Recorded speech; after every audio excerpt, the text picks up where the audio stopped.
comes from the famous Konig Wheel Studios. It's The Hype Is Right.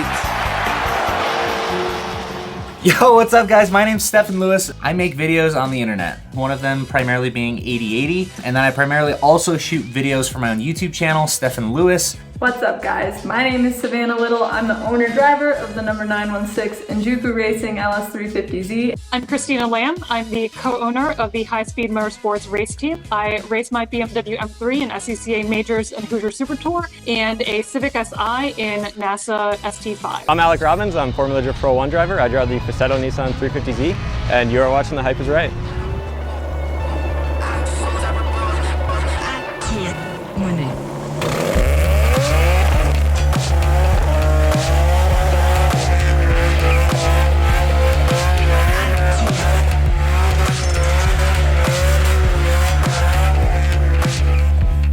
Underhyped on this one, and I'll tell you why. I think the hype is just right on those things. I would think that the hype is about right on this car. I think that was underhyped. That was like Ricer Boy grows up and has like just a hint of luxury. I think, at least here in Utah, you don't see a lot of them. Maybe that's because I'd say it's primarily a rear-wheel drive platform. They're a popular car. They're fun to drive, and they're at a price now that it's cheap to get into. Some people seem to think they're worth a lot more than they probably are. There was enough about the aspect of that car, just like the styling, the like little bit of luxury, and it wasn't quite, you know, a 350Z that was like too Ricer. I've seen a couple like pretty cool sedan builds on the G35 platform. I really like the coupes. They're my favorite looking, but who doesn't love drifting with the four doors with your friends, you know? Throw a bunch of people in there and thrash on track. As a drift car or a street car, they have a lot of potential to do the right things, and they're pretty affordable. So I think that the hype is right there. As a track car, it takes a lot of work. If you were gonna take my advice after trying to build a 350Z, save your money and buy a Corvette instead.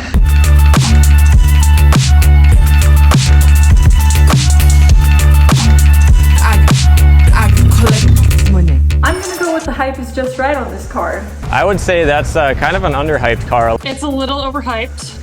I don't see this car that much in the circle around motorsports that I'm in. A lot of these newer cars, even the all-wheel drive and rear-wheel drive ones, you know, they're a little bit out of everyone's price range right now that's kind of into this sort of sport and things like that. I don't really know why everyone likes it that much. There was nothing really great that came out of it. No one really raced it. And for the price point, I just think that there's other cars I would rather daily drive if I was gonna pick up a car like this. But I also hear that they're not very tunable, that there's not a ton of aftermarket support for them. The small crowd who really, really loves it go nuts, but they're like such a small percentage of the car world that I think I just ignore them. But I think in the future they're gonna be a prime car to get into it with.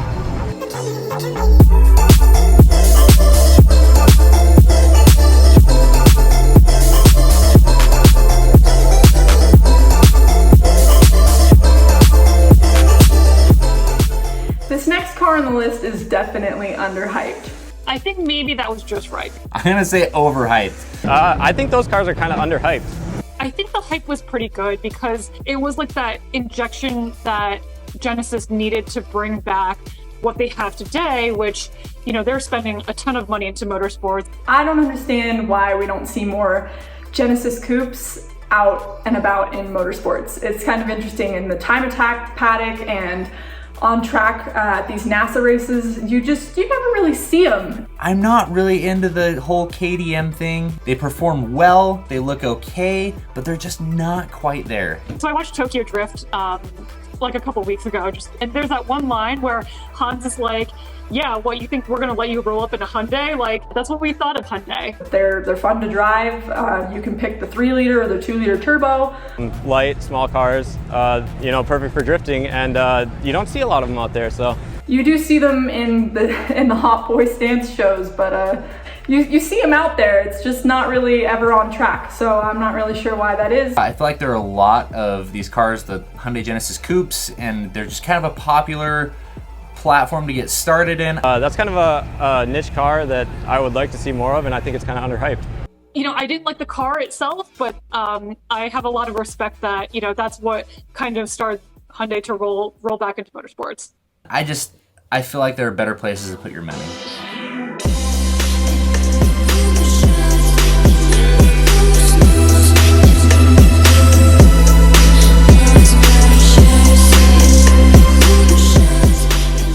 Overhyped on this one again. I'm gonna say that this car is overhyped for sure. Overhyped. Oh gosh. I think it's a little bit underhyped. You don't see a lot of them out there. You know, I really have to give Kia props because their marketing campaign for the Stinger, it was good. It was good. They created a ton of hype. The commercial was pretty good. Like when they first came out with that commercial and, you know, they were kind of like winding back time on the racetrack. That was a good effort, but I would say overall miss with Kia the Stinger. They're kind of out there, but they're also kind of bland. With a lot of the new cars, it's kind of like that. And again, I feel like it just barely missed the mark. Not really sold on the aesthetics of the car. I'm not really sold on the performance. Performance-wise, I don't know if they're there. It looked like it was like a parts bin car. I sat in it. There were like square air vents. There were like round air vents. And like, I didn't know what was going on. Everything we're making nowadays is faster, has more torque, better handling. Pretty sick, but they're big cars. I haven't seen one on track yet.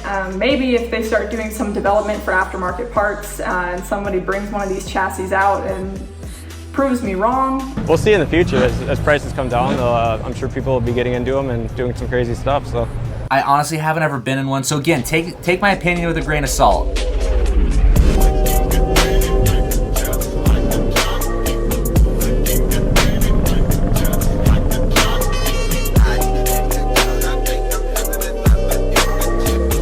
I think 340 is overhyped. I would say the hype is about right on them. So I'm going with underhyped on this one. So it doesn't seem that there's a ton of hype surrounding the car. the hype overall on the BMWs is a little up there.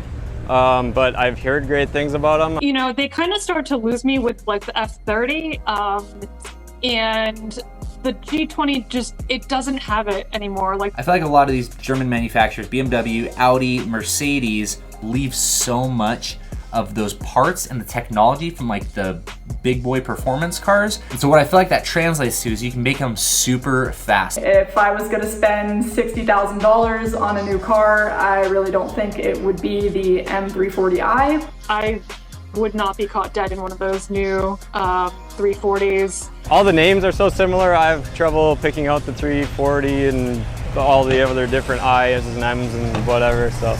I do think that the car probably has some pretty good performance aspects. Especially a lot of times with like just a tune. Make like an additional like 80 to 100 horse with like either just a tune or like a tune and like downpipes. Like, Personally, don't really care for the way any of the new BMWs look.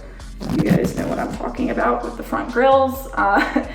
They went really conservative, I think. The flavoring is just really bland. Like you look at the taillights and you can't even tell it's a BMW anymore.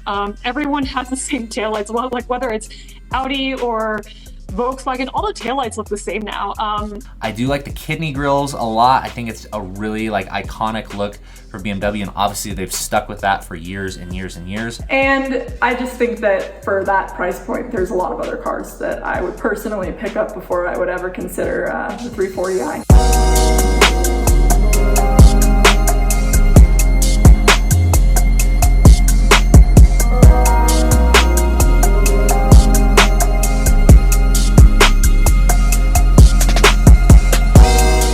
Thank you guys so much for having me on the episode. It was a lot of fun to just give like my opinion on each of these cars.